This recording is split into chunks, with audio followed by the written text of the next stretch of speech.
ఆగమ్మా, నీ పేరేంటిది? ఆకుబత్తిని శ్రావణి సార్. ఆకుబత్తిని శ్రావణి. శ్రావణి. ఎన్ని రోజులు ఇక్కడికి వచ్చి?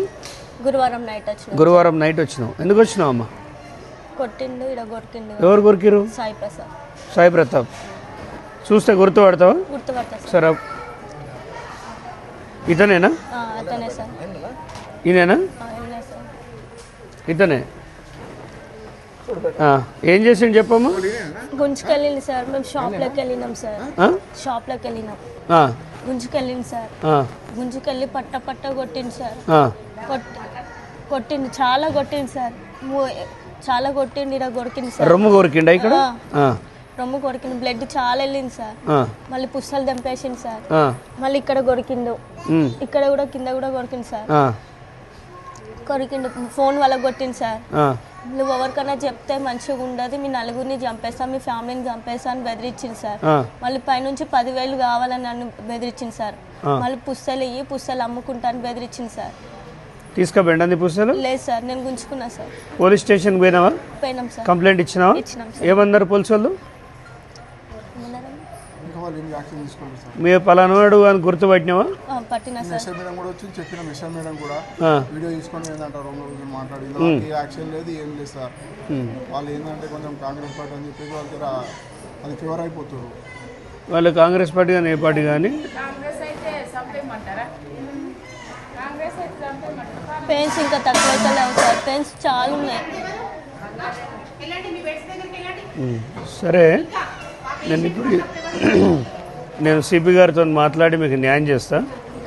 ఇప్పుడు సిఐ గారు ఈ అమ్మాయి ఆల్రెడీ ఐడెంటిఫై చేసింది వాడు సాయి ప్రతాప్ అని. మీరు ఇమీడియట్గా యాక్షన్ తీసుకోకపోతే నేను ముఖ్యమంత్రి గారిని పర్సనల్గా కలవాల్సి వస్తుంది. ఇట్లా అమ్మాయికి న్యాయం చేయకపోతే ఊరుకునేది లేదు. అండ్ సిద్దిపేట పోలీస్ కమిషనర్ గారు ఒక లేడీ అయి ఉండి ఒక లేడీకి న్యాయం చేయకపోవడం చాలా దుర్మార్గం. ఈ కేసుని నిర్గార్చాలని చూస్తే మాత్రం మేము ఎంత హయ్యర్ అఫీషియల్ పోయి అయినా డీజీపీ గారిని కలిసి అయినా ఈ విషయాన్ని ముందుకు తీసుకెళ్తాం. ఉమెన్స్ కమిషన్ దగ్గరికి వెళ్ళి కూడా దీన్ని ఫిర్యాదు చేయదలుచుకున్నాం. ఈ అమ్మాయికి న్యాయం చేయాలి.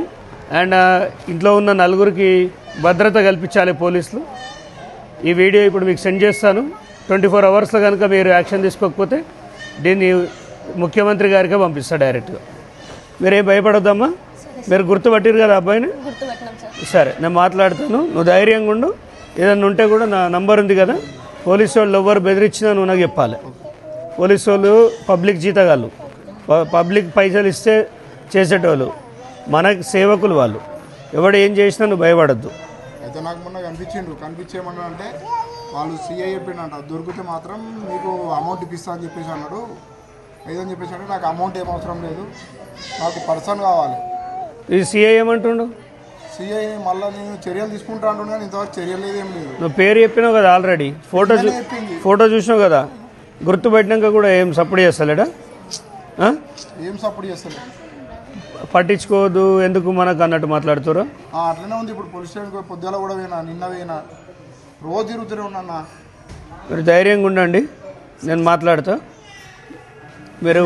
మీరు పిల్లలకు ఏదో అవుతుందని నేను భయపడద్దు. నేను సిపి గారి దగ్గర తీసుకెళ్తా, నువ్వు ధైర్యంగా ఉండు. ఈ విషయం ఇంకా ముందుకెళ్తుంది రేపటి నుంచి. ముందుగా ఏమైందంటే చెప్తే ఎవరికైనా చెప్తే నేను చంపేస్తా, మీ పిల్లల్ని చంపేస్తా, మీ భర్తను చంపేస్తా అంటే భయపడి వేరే మ్యాటర్ చెప్పింది. ఆ మ్యాటర్ చెప్పినప్పుడు డిఎస్పీ కూడా తిరిగిండు, ఎంక్వైరీ చేసిండు. ఇప్పుడు అసలు పర్సన్ పేరు చెప్తే వాళ్ళు బయటకు కూడా వస్తలేరు పోలీసు వాళ్ళు. సరే, ఇది సిద్దిపేటలో రక్షణకు సంబంధించిన విషయం. ఈ అమ్మాయి పరిస్థితి చూసారు కదా, వాడెవడో దాడి చేస్తే ఈ అమ్మాయిదే తప్పని ఎలాగుంది. ఈ పోలీస్ వ్యవస్థ గతంలో విజయ్ కుమార్ గారు ఉన్నప్పుడు ఒకలాగుంది, ప్రస్తుతం ఉన్న సిపి గారు ఉన్నప్పుడు ఒకలాగుంది. మరి మాకు న్యాయం మీరు చేస్తారా, మమ్మల్ని చేయమంటారా అనేది మేము పబ్లిక్లో పెడతాం. మేము భయపడకమ్మా, ఏమైనా ఉంటే నేను చూసుకుంటాను. ఓకేనా శ్రీకాంత్? నేను మాట్లాడతాను, సిపి గారికి పంపిస్తాను ఈ విషయం. సరేనా? జాగ్రత్త తల్లి, ఏం భయపడకు, నేనున్నా కదా. సరేనా? ఏం బాధపడకు, ఏదున్నా నాకు ఫోన్ చేయి. సరేనా? అసలైన తొలి వెలుగు. ఫాలో వాట్సాప్ @తొలి వెలుగు official.